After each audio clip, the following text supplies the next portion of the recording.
people like me. You need people like me so you can point your f***ing fingers and say, that's the bad guy. The undisputed super featherweight champion of the world, Alicia, the Bumgarner. That's the bad guy. That's the bad guy. That's the bad guy. That's the bad guy.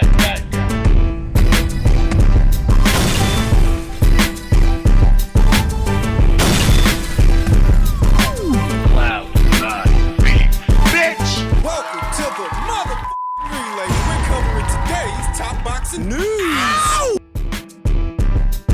Okay, we'll start with this. It appears that young Bree Howling of Canada has booked herself her very first fight of this year, all the way out there on March 1st against Noemi Bosquez, veteran journeywoman of the United States. A noticeable age gap between them, where Bree is 25, a very spry 25 years old. Noemi's 40, even though she doesn't look it. This is gonna be Bree's first fight under the King's Promotions banner. In my previous video, we talked about how she recently inked a pact with them. Sporting a professional record of 5 wins with no losses, no draws, 1 recorded knockout, Bree doesn't have much amateur experience, but to look at her, she's a natural, a more put-together fighter than you would expect her to be with just 5 professional fights. Good enough that Alicia Baumgartner has used her as a sparring partner on more than one occasion. Bree Howling. And it appears she is already reaping the benefits of having a promoter to schedule fights for her. In previous years, Bree has been sparsely active,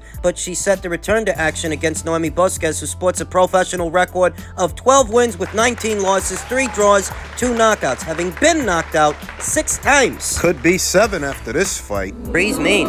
Bree's spiteful. I happen to think if she would have been a more active fighter in previous years, she likely would have racked up even more knockouts, as she would have been a sharper fighter for it. Not having much amateur experience, she's basically learning on the job as she goes. Keep busy fights like this one. They really are a necessary evil for a young fighter, and that's what this is. This is a keep busy fight. Noemi's coming off of 5 consecutive losses, and she was stopped in her last fight back in November of last year opposite the ring Brittany Sims. I think Bree Howling might be the next fighter to stop her. Bree Howling, who's best described as a boxer puncher with a mean streak, a boxer puncher with some spite, with some spice, having last seen action all the way back there in March of last year, the night of the fight. It will have been roughly a year's time since Bree saw action.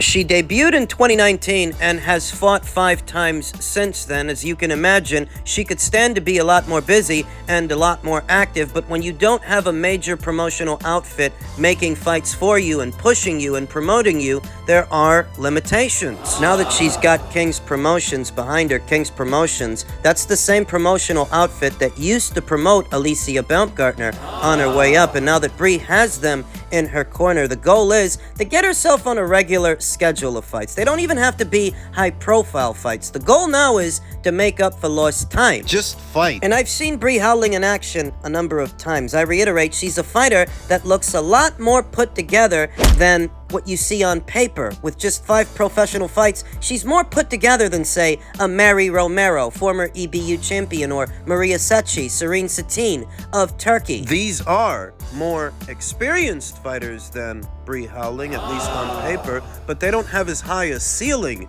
as she does. Seems to be very good at judging the distance at which the fight is being fought and managing it, whether she's coming forwards or moving backwards or moving lateral, stringing combinations together, and there's power in those shots. There's power in those punches. Even though she doesn't have a lot of knockouts, I think if you can get her on a regular schedule of fights, she'll start to rack up more knockouts, because there's mustard on that hot dog. I say it all the time. The more you do something, the better you become at it. The more a fighter fights, the sharper they become for it. Currently campaigning at 118 pounds, where this March fight is set to go down. That's where Japan's own Miyo Yoshida holds the IBF title. Denmark's own Dina Thorsland, she's got both the WBC and WBO titles at that weight. In the United Kingdom zone, Nina Hughes. She's got the WBA. Not time for Bree to start worrying about world titles. For worrying about world champions, cornering fights with them, but these are the champions at this weight. No, for now, No. Bree's goal has to be to get active. No. Get busy. No. Get on a regular schedule of fights and get in position to fight for a title. I hope to see her fight at least 3 times this year. At least 3. She's gonna beat Noemi Bosquez. I don't have a doubt in my mind about that. The goal has to be take care of business in March, schedule another fight over the summer months, then another one in either the fall or winter. That's gotta be the goal for this year. In men's junior middleweight news, yesterday we saw young Vergil Ortiz return to action after a lengthy stint of inactivity, and he was able to stay in character even if the fight didn't last that long. Immediately afterwards, he called out Tszyu, which already has people wondering, already has people talking. What would that fight look like, and who would win? In my previous video, I talked about how we're a ways out from that fight. I don't think that's about to happen. No. Next or after next. No. Though just gauging where they are here and now, based on what we know. Tszyu's 29, whereas Vergil's 25, a little bit younger. Tszyu is somewhat further along in his career than Vergil is. Tim is a world champion. He is WBO champion at 154 pounds, where Vergil means to campaign moving forward. The developmental process for the both of them has actually been very good, very similar. Vergil Ortiz faced a former champion and Mighty Mo Hooker. Tszyu faced former champions in both Jeff Horn and Tony Harrison. They've both fought pure boxers. They've both fought moving targets. Vergil fought a moving target in then unbeaten Michael McKinson, and Tszyu faced a moving targets in Terrell Gaucher and Tony Harrison, who I just mentioned. These fights are important fights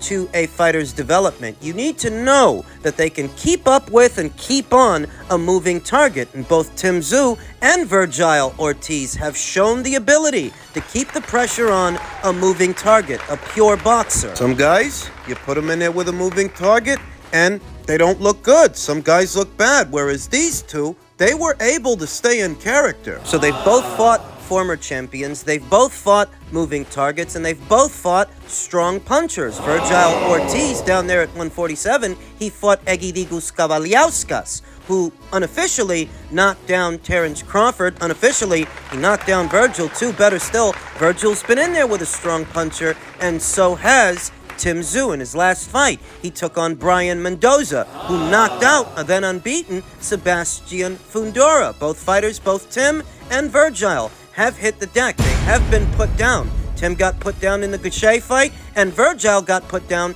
in the Mean Machine fight. But both guys gathered themselves, collected their bearings, and went on to win those fights. Facing adversity and dealing with it, that's just as important. If the matchmaking works out to where you're always matching the fighter against fighters that play right into their hands, play right into their strengths, the fighter will develop a false sense of security, a false sense of confidence over time because of how you've been matching them. Thus, adversity and having to deal with it, it builds character and helps to build a more well-rounded fighter. So because both Tim and Vergil have faced adversity before, and because they've both faced former champions, moving targets, and at least 1 or 2 strong punchers, their development is similar. I will say Tim is a bit further along. I feel like Tim has faced more rough and rugged fighters, game fighters that are going to make things difficult than Vergil has so far. The Hennis Dogan fight, the Takeshi Inoue fight, and of course,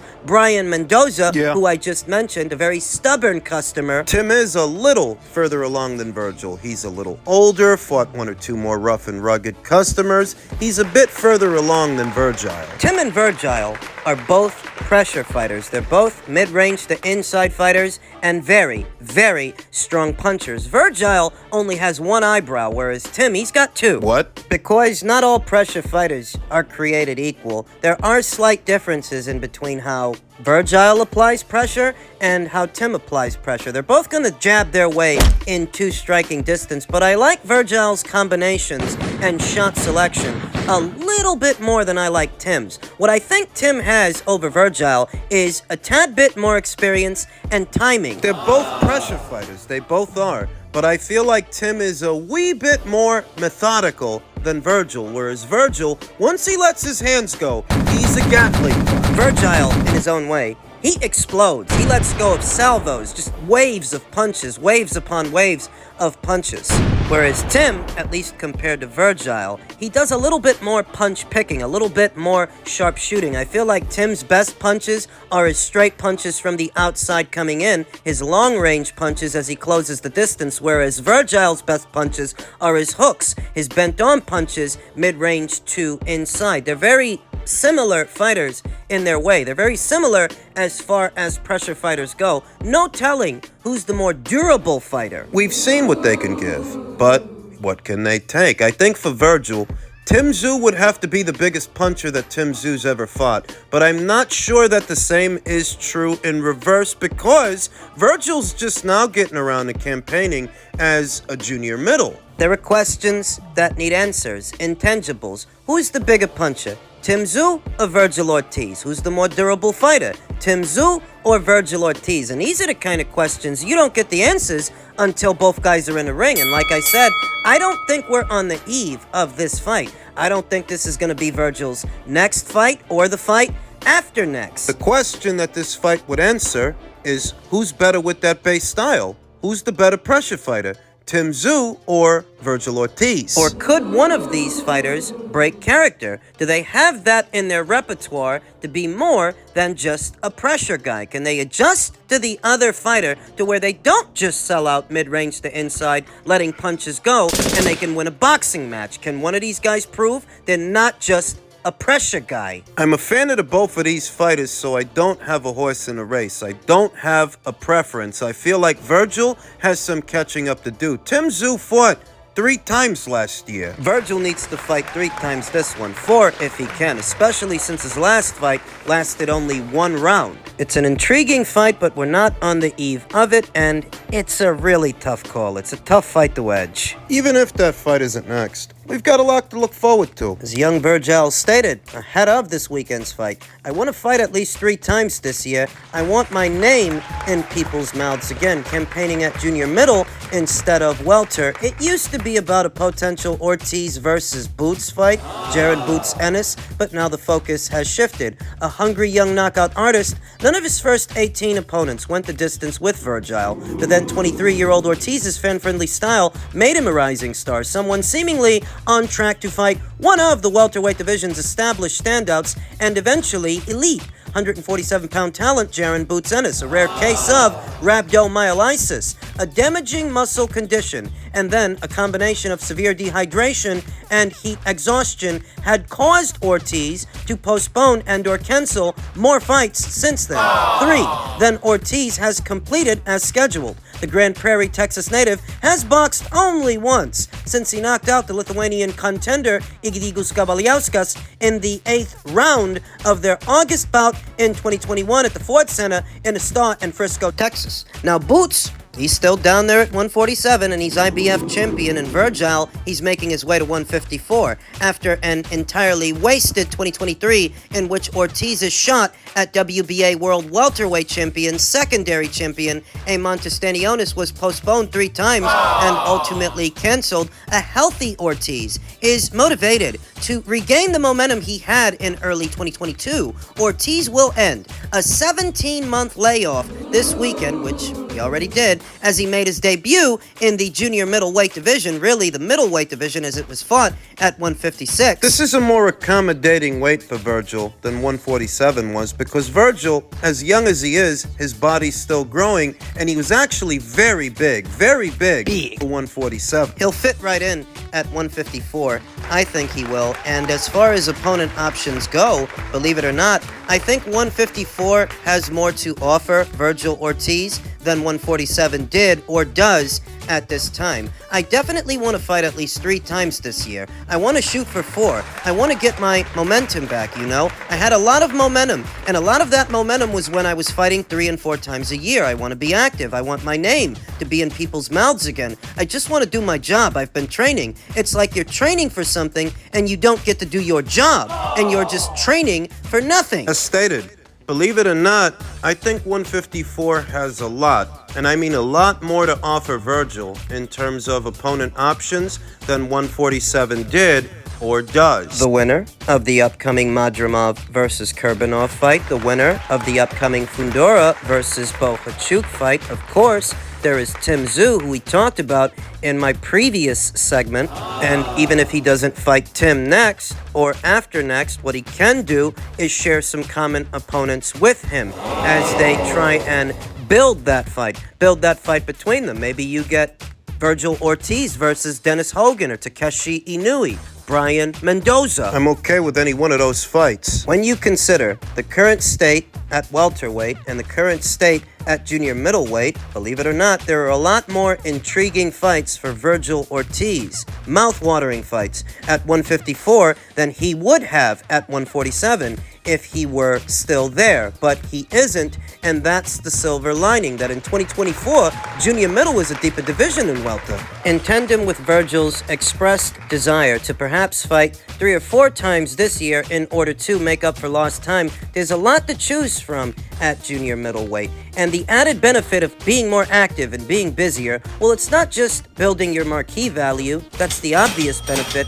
but the less obvious benefit is the more you're fighting, the more you're staying at or around your fight weight. You're not drifting away from it, ballooning in weight between fights due to a large span of time in between fights. No, if you're fighting 3 to 4 times in the same calendar year, the weight is that much easier to make and you stay sharp. You saw last year that both Anthony Joshua and Joseph Parker made a conscious decision to be more active, to fight more than once a year. Joseph fought 4 times and Anthony fought 3. Seems like more and more fighters are realizing the more you fight, the better you become at it, and the more it lends itself to your profile as a fighter. That if the fans, every other time they turn around, you're beating the hell out of some guy, that's gonna make you a star. Fighters in previous eras of boxing were a lot busier, a lot more active than today's fighters. And at 154, where he can fight the winner of Fundora versus Bohachuk, or the winner of Kurbanov versus Madrimov,